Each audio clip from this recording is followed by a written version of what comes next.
आजादी बिना खड़ग बिना ढाल, साबरमती के संत तूने कर दिया कमाल। रघुपति राघव राजा राम, दे दी हमें आजादी बिना खड़ग बिना ढाल, साबरमती के संत तूने कर दिया कमाल। रघुपति राघव राजा राम, रघुपति राघव राजा राम।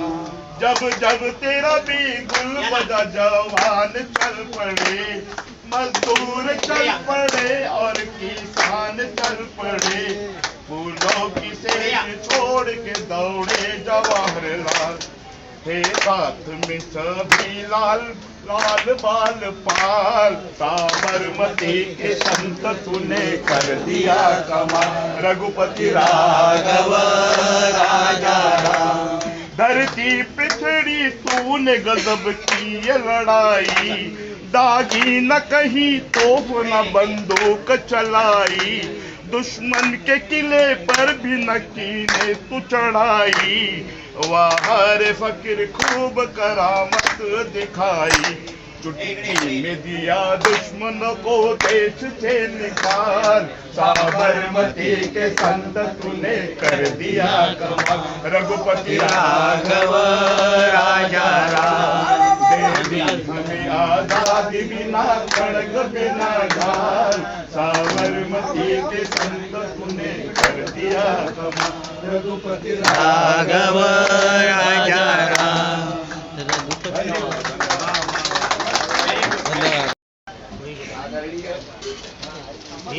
आज के अध्यक्ष यहाँ बैठे हुए सभी सबको मैं नमन करता हूँ, सबका अभिवादन करता हूँ कि आज बड़े जोरदार तरीके से आप लोग मेरा जन्मदिन मना रहे हैं। मैं अपना जन्मदिन कभी नहीं मनाता था, शायद तीसरा जन्मदिन मेरा मनाया जा रहा है। इसके पहले स्कूल में मुझे पता नहीं था, जहाँ मैं प्रिंसिपल था, लोगों ने अपना रस दिया कि फलादी तो हमको पता नहीं था, और हमको लास्ट में बताया कि सर आपका जन्मदिन हम लोग मनाएंगे। तो मैंने कहा भाई आपने बताया नहीं, क्यों जन्मदिन मना रहे हैं मेरा? तो वहाँ मनाया गया। और एक बार मैं स्कूल खोला हूँ, तो एक स्कूल से फ्यून आ गया मेरे घर पर, तो मेरी पत्नी ने कहा कि आज इनका जन्मदिन है, तो स्कूल में जाके बता दिया कि सर का जन्मदिन है। वहाँ से बहुत सारे शिक्षक आ गए मेरे घर पर। आ गए, जब मैं अपने स्कूल से मैं आया परेड से, तो देखा बहुत सारे लोग वहाँ पर इकट्ठा हैं और नाश्ता पानी चल रहा है। हमने कहा तो ये क्या है? अरे आपका जन्मदिन है सर, आपका जन्मदिन। काफ़ी सामान लेकर के फूल वगैरह लेकर के आए, और फिर आज तीसरा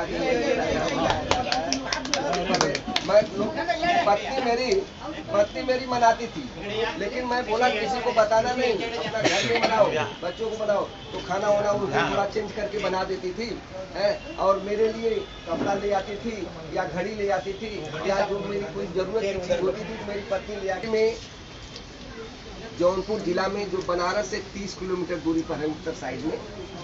अब बनारस तीर्थ स्थान है, इसलिए बनारस आप सभी लोग जानते होंगे। तो बनारस से 30 किलोमीटर की दूरी पर जौनपुर जिला में मेरा जन्म गांव में हुआ, और एक किसान परिवार में, गरीब किसान परिवार में मेरी शिक्षा दीक्षा गांव में ही हुई।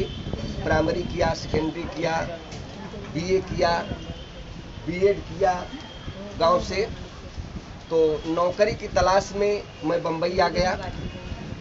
मेरे घर का बम्बई में कोई नहीं था, मेरे घर का बम्बई में कोई नहीं था। लगे सगे वाले थे लोग, जिसके यहाँ मैं जाता था तो लोग मुंह बिचका लेते थे, दूसरी तरफ कर लेते थे।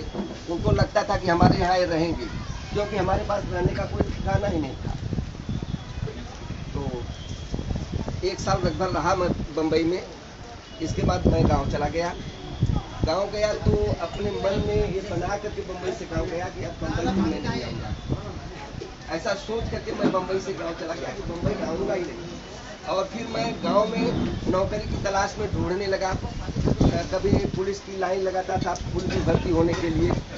मैं हमेशा ये दिल में रखता था कि अगर मैं पुलिस में भर्ती हो जाऊंगा तो कभी मैं पुलिस इंस्पेक्टर जरूर हो जाऊंगा। मेरे दिल में ये था। तो और दूसरी नौकरियों में मैं जो वांट आती थी मैं भरता था। बम्बई जाने की इच्छा छोड़ दिया मैंने। तो एक दिन एक सन्यासी आ गया, तो वहाँ कुछ लोग अपना हाथ दिखा रहे थे, लोगों के बारे में बता रहे थे। तो वहीं मैं भी खड़ा हो गया लोगों के पीछे। तो जब सबका वो देख लिया तो हमसे पूछा, अरे बच्चा क्या बात है आप पीछे खड़े हैं? हमने कहा बाबा अब बताइए कुछ हमारे बारे में भी। तो बोला आपके बारे में क्या बताऊं, आपकी कर्मभूमि तो बम्बई है।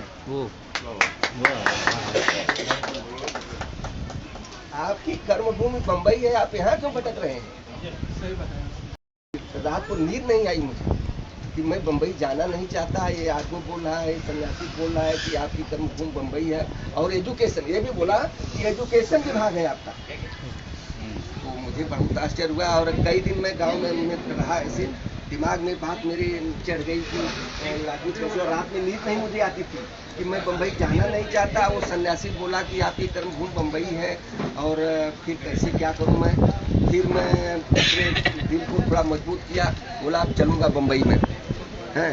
अब चलूँगा बम्बई, जो भी दुख तकलीफ मुझे सहना होगा बम्बई में सहूँगा, क्योंकि यहाँ मेरा कोई था नहीं, इसलिए मुझे बहुत तकलीफ एक साल करके मैं घर गया।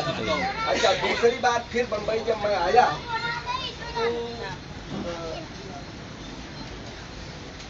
किसी रिश्तेदार के यहाँ गया, किसी दोस्त के यहाँ गया, कोई मिला नहीं। तो धीरे से एक टीचर से मिला, हमने कहा हमको ट्यूशन दिला दो, तो उन्होंने ट्यूशन दिला दिया।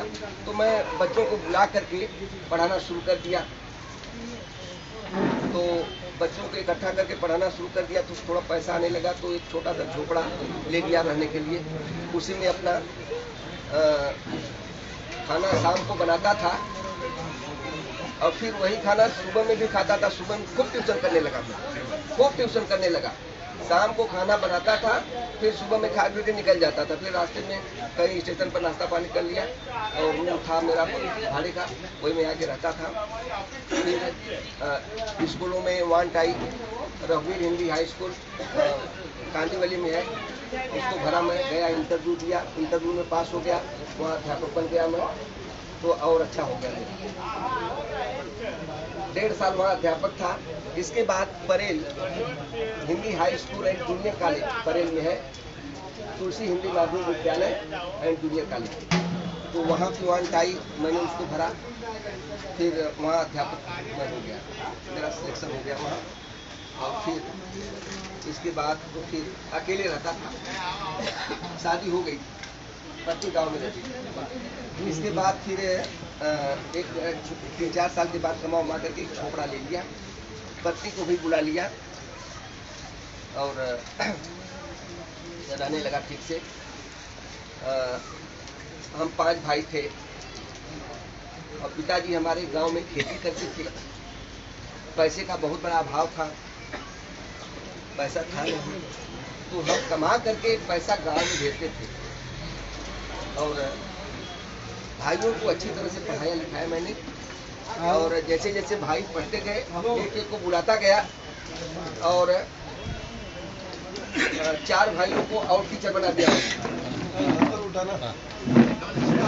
मैं तो टीचर था ही, किसी लाइन में 4 लोगों को और ठीक किया, 4 और टीचर बन गए, 3 टीचर बन गए। चौथा भाई जो छोटा था उसके लिए टीचर के लिए मैं जॉब ढूंढने लगा, कहीं नहीं मिलता था। तो संतोष भवन में थोड़ी सी जगह मैंने खरीदी। हमने कहा मैं स्कूल छोड़ूंगा, तुम कहीं टीचर की जगह नहीं मिल रही है तो तुम्हें स्कूल चलाओ। स्कूल खोला तो उस समय जगह बहुत ज़्यादा, 15-20 हज़ार रुपया कोठा जगह थी, 2000 की बात कर रहा हूँ। तो 10 साल एकदम खाली था। तो उसको खोल के दिया, बाद में उसकी नौकरी भी लग गई। अच्छा वो स्कूल देखने लगा, उसको खोला। फिर 2007 में मैंने वाल्यू में खैर पढ़ा, वहाँ पर मैंने तीसरा स्कूल खोला। क्योंकि हमारे भाइयों की नौकरी लग गई तो पैसा भी आने लगा और पैसा मेरे पास लगा था, तो मैं जगह खरीद करके, कहीं हड़प की जगह नहीं, खरीद करके जगह मैंने स्कूल खोला। तो तीसरा स्कूल भी चला। तो 2000 और 2001 में खोला, तो आज कॉलेज हो गया है। 1 से 10वीं तक हिंदी मीडियम, 1 से 10वीं तक इंग्लिश मीडियम, और जूनियर कॉलेज दोनों में, junior college commerce science arts दोनों में चल रहा है 2 साल से। तीसरा मैं जब खोला खैरपाड़ा में, तो फोन में भाइयों को देता गया, तो खैरपाड़ा का स्कूल मैं चलाने लगा। तो वो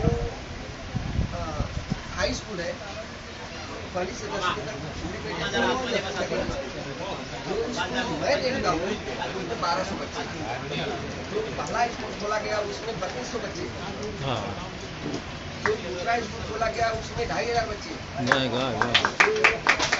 अभी मैं देख रहा हूँ उसमें 1200 बच्चे। और अभी 2 साल पहले एक स्कूल और खोला मैंने, ये मुल्लापाड़ा एक है, जानते हैं मुल्लापाड़ा रेंज ऑफिस से जो रोड जा रहा है हाईवे की तरफ है। हाँ, बसई से रोड जा रहा है ना, रेंज ऑफिस आता है ना, रेंज ऑफिस से उधर जाता है, वहाँ एक स्कूल खोला। तो वो स्कूल अभी वहाँ 400-500 बच्चे। तो इस तरह से मैंने जीवन में बड़ा संघर्ष किया। संघर्ष मतलब पिताजी खेती करते थे, मैं मुंबई में आया, कैसे कैसे मैंने अपनी नौकरी जमाया, बुलाया, उनको पढ़ाया लिखाया, उनका शादी विवाह किया। भी मैंने संघर्ष किया, मैंने जीवन भर संघर्ष किया। और आज सभी मेरे भाई नौकरी भी कर रहे हैं, स्कूल भी देख रहे हैं, सब व्यवस्थित है। इस तरह से मैंने बहुत संघर्ष किया, और मैंने ये देखा कि जो होने को होता है ना, वो हो जाता है। नहीं आने वाला तो हो सकता है। देखिए ये साधु संतों का देश है, सन्यासियों का देश है भारत है। और मैं बचपन से किसी साधु संत की बड़ी इज्जत करता हूँ, बड़ी कदर करता हूँ, कहीं भी मिल जाता है बहुत कदर करता हूँ। तो उसने बताया, वो नहीं बताया तो मैं वहीं भटकता। उसने बताया कि अरे आप यहाँ भटक रहे हैं, आपकी जन्म तो मुंबई है। और उनकी बात मान करके मैं 1 महीने के अंदर घूमने के लिए रवाना हो गया। और फिर आज जो है ऐसे ऐसे करके मैं और मेरे 3 बच्चे हैं। एक बच्चा मेरा डॉक्टर है, अपना स्कूल के बगल में डिस्पेंसरी है, चला रहा है, चल रही है। 2 बच्चे मेरे इंजीनियरिंग ये है, एक इंजीनियरिंग कर चुका है, और एक अभी 4थे साल में है मैकेनिकल इंजीनियरिंग में, और अभी नौकरी तो नहीं लगी है, एक निकला है, एक पढ़ाई कर रहा है। तो इस तरह से संघर्ष करने के लिए मैं थोड़ा अपना काम करता हूँ। और 1981 में मेरी नौकरी पूरी हुई। इसके पहले 79 में नौकरी में था, और जो बॉल टाइम वहाँ बना हुआ 81 में।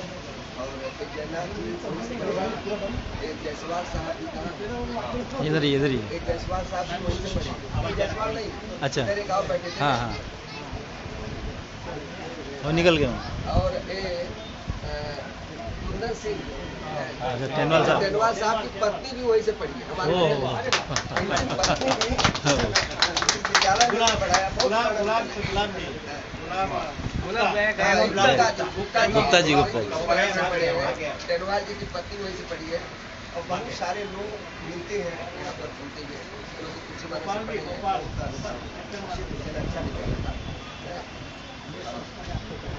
मुझे इतना अच्छा लगा, मैं क्या बताऊँ। मैं तो अपना जन्मदिन कभी नहीं मनाता था, अब यहाँ घूम करके मेरा जन्मदिन मनाया जा रहा है, इतने लोग बैठे हैं। और सबसे बड़ी बात यह है कि जब आदमी बुजुर्ग हो जाता है, ज़्यादा उम्र का हो जाता है, तो किसी से हंसी मजाक नहीं कर पाता है। जब करेगा तो अपने समवयस्क से ही करेगा ना। तो जब यहाँ मैं आता हूँ तो सभी लोग समवयस्क ही मिलते हैं, तो समवयस्क लोगों से खुल करके बातें होती हैं, खुद करके हंसी मजाक और बातें होती हैं। अगर मैं इस संस्था से नहीं जुड़ता तो ऐसी बातें मैं नहीं कर पाता। तो यह संस्था से जुड़ करके मुझे बहुत खुशी हुई। और मैं एक कविता आप लोगों को सुनाता हूँ।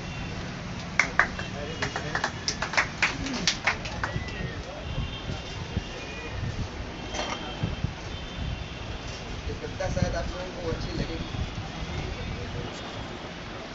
रखा गया है सपनों का शहर मुंबई। सपनों का शहर मुंबई।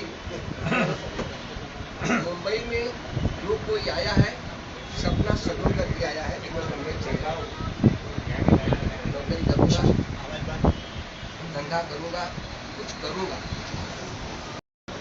देखिए आगे, मुंबई सपनों का शहर है।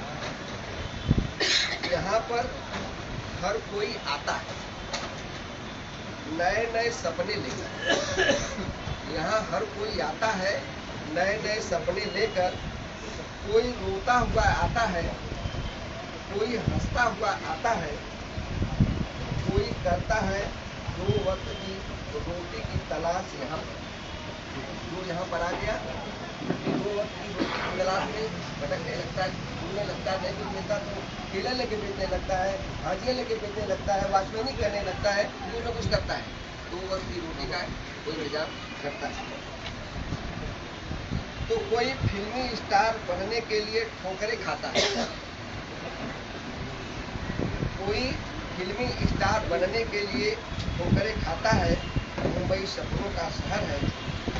हर किसी के सपनों को यह पूरा करने की कोशिश करती है। यह मुंबई जो है वो सपना लेकर के जो भी स्टार बनने के लिए आया या जो भी सपना लेकर के आया, मुंबई अक्सर प्रयास करती है कि मैंने ये चीज मिली। जो जैसा करता है उसको मुंबई वैसा देती है। जिस किसी में मेहनत और सच्ची लगन का जज्बा हो उसे जमीन से आसमां पर बिठा देती है मुंबई। यह बात बहुत ही महत्वपूर्ण है। जिस किसी में मेहनत और सच्ची लगन का जज्बा हो उसे जमीन से आसमां पर बिठा देती है मुंबई। आप लोगों ने देखा होगा कि कोई गरीब से गरीब जो लगन और मेहनत किया है बहुत ऊंचाई पर गया है। मुंबई सपनों का शहर है। मुंबई सपनों का शहर है। मुंबई बड़ी दिल वाली है। यह मुंबई बड़ी दिल वाली है। कुछ लोग दो वक्त की रोटी के भोजन पर ही संतुष्ट हो जाते हैं। कुछ लोगों को छोटी छोटी नौकरी मिल गई या पेट भर रहा है, इससे संतुष्ट मिल गई। ऐसे लोगों की भी कभी कभी करोड़पति अरबपति बना देती है मुंबई। जो अच्छा पहले कर लेता हूँ। हाँ, उनकी झोपड़ी को एक पल में करोड़ों में बिकवा देती है मुंबई। उनकी झोपड़ी को करोड़ों में बिकवा देती है मुंबई। मुंबई सपनों का शहर है। वहाँ तो झोपड़ा करोड़ों में जाता है। इसीलिए यह पक्ति कही गई है कि मुंबई जो है झोपड़ों करोड़ों में बिकवा देती है। और जो लोग दो वक्त की रोटी से संतुष्टि कर लिए हैं, कभी कभी वो भी अपने झोपड़े को बेचकर करोड़ों में पहुंच जाते हैं। इन्हीं चंद शब्दों के साथ मैं अपनी गाड़ी को विराम देता हूँ।